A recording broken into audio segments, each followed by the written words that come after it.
boy. Put him out real quick. What's going on, y'all? It's Liam Crowley with Screen Rant, and I am honored, as always, to be joined by Mr. Alan Ritchson, this time discussing Playdates. Alan, always a pleasure to speak with you. Thanks for having me here. I appreciate it. Hey, man, I got to start by asking, what is the secret on chest day or tricep day to rock a Henley like you do in this film? Right. I don't know. You just do it a lot. I do it for decades. That's consistency. Maybe is a secret. Yeah, the wardrobe in this, even though you only had one fit the whole time, I was like, damn, that is how a Henley is supposed to be worn. So shout out whatever you got going on in the weight room. You just wear a size small. You know, if you just wear like 6 sizes too small, like you're gonna look ripped no matter what. That's what my friends say. They're like, Liam's always ordering the schmediums, and yeah, I am at fault for that. But seriously, though, on the physical side of things, this movie is hilarious, both from a traditional comedic standpoint and from a physical comedy standpoint. That moment where Jeff and CJ are wrestling around when we first meet them, I was in tears, and it takes a lot for me to laugh when I'm watching a screener, like when there's, the watermark on top of it, and I was cracking up at my desk. What is the secret to good physical comedy? I think the secret to comedy to me is never being in on the joke. If the stakes for the character are life and death, and everything is like as important as it can possibly be for whatever that situation is, then I think you have the necessary ingredients for good comedy. Very much so. And it also helps when you have good scene partners. You and Kevin James are magnetic in this film. I feel like you guys have been working together for years. And if I'm not mistaken, this is your first collaboration? I met him on this. Yeah. We met over Zoom because we were talking about doing this together. He had indicated he would want to do it. So we met.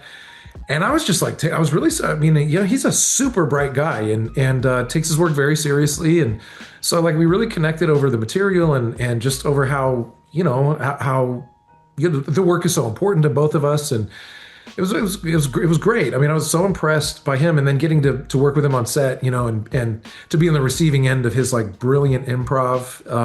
He's like one of the best in the world at it, and it was a blast. Yeah, going down the rabbit hole of revisiting his career in preparation for this, I was like, Zookeeper, Paul Blart Mall Cop, the Grown Ups franchise. These are very special comedies that I enjoyed in the theater when I was growing up, and to see him still bring that magic that he brings today. I feel like you kind of already answered this question, but what did you learn about comedy from working with Kevin? I think, I just noticed how flexible it was to him. Like, people joke sometimes that like the script is just a suggestion. But for him, like everything was on the table in like, I think in a really healthy way. I mean, there's a lot of times you come into a project and people, especially actors, are like, I don't want to do that. Like, or I would never say that. And you're like, oh, this is so unhelpful because like either we need to have this conversation a long time ago or like, come with a suggestion. A lot of times people just don't want to do something because it makes them uncomfortable or whatever. And it's not that. He's just always like, I have all these ideas. Here's a couple alts to the scene, or like what I would do or say, what do you think? And what would you do and say? And so we're just always like playing in this really malleable place.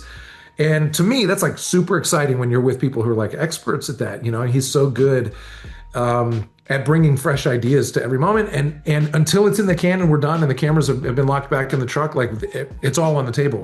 We can do whatever we want, and I love that. So it was exciting working with him. We were always looking for something better and funnier, and I love that. Yeah, we got a little taste of what that collaboration looks like behind the scenes. There's a sizzle reel at the very end of this film with all the bloopers, and it's so clear that you guys had just had a blast making this film, which is always really fun to see from a viewer perspective. This is going on Prime Video. You're no stranger to Prime Video. You've been working with Prime Video for years. A lot of people obviously know you from working with Reacher, and season 4 production, if I'm not mistaken, going on right now. Right, we're a week away. It's mid-November, for us now. I don't know when this is going to air, but we're a week away from wrapping season 4. And it's been a beast to wrestle to the ground, but man, this is like by far the best season we've ever made. Very exciting. Amazing. The last update you gave, you said you shot 11 fights in the first 4 weeks. How many are we up to now? We shot, I don't even know, man. 30? It's like, we've never shot this many fights. There's so many. And it's not just that we're just going like, let's just Like, I mean, yeah, I worry about fight fatigue for audiences. Like, I don't, I watch my wife watch Game of Thrones and like, I'm like yawning my way through it. And then the fights start. And I'm like, now it's getting good. And she goes, the fights start. And she's like, oh, wake me up when the fights are done. And I'm like, what is that? I don't ever want somebody to disengage because they're just like seeing like all the fights in the world thrown on screen. Like there's got to be stakes and a reason. You got to be invested in feeling for these characters and the reason what they're fighting for. And I think we've done a really good job of that. But we've set a record for the amount of fights that we've done this season. So, but for good reason. I think it's going to be a lot of fun. Heck yeah. You know, the action needs to mean something. It needs to have a story behind it. But still, as they always say, you can never shoot too much. You can always trim more in post-production. You can never shoot too much. I have no segue for this last question, Alan. I'm going to bother you about the DC universe because I want to keep putting good juju out into the world. I'd love to see you play with James Gunn. I remember growing up watching Smallville when you were Aquaman. I remember when you were Hawk in the Titans series. The question I guess I'll ask you on that front, you've played heroes so far. Is your ambition, if you go into that DC world one more time, to continue with heroes, or would you go villains? I want. That's the conversation I've been having with them. It's like I want to play somebody a little messier, and I told them, I said, if I'm going to do this, I described to them the kind of personality that I'd want to play and what that would mean to their world, and I think it's something that everybody wants to see right now over there. So yes, I want to play somebody a little dirtier than your typical clean cut protagonist. Okay, was that a good question I heard? That was a really good question. Okay, it got caught up in the Zoom a little bit there, and I always those are my badges of honor. If I get a good question, I'm like, damn, that's going on my mental trophy case. That's wonderful. Thank you for that. But in all seriousness, though, Playdate is an absolute blast. I was laughing my ass off this whole time, and I guess I'll formally wrap with this. There was a little bit of a tease that there could be another storyline with Jeff, CJ, and the whole gang. Is there an ambition to turn this into a franchise? I think there always is in Hollywood. Like if something works and audiences are responding to it, like sure, like why not? I had a blast making this one, so I guess we'll see how it does. Amazing. Okay, well, here's looking forward to everything you got going on in the future. Reacher, Playdate.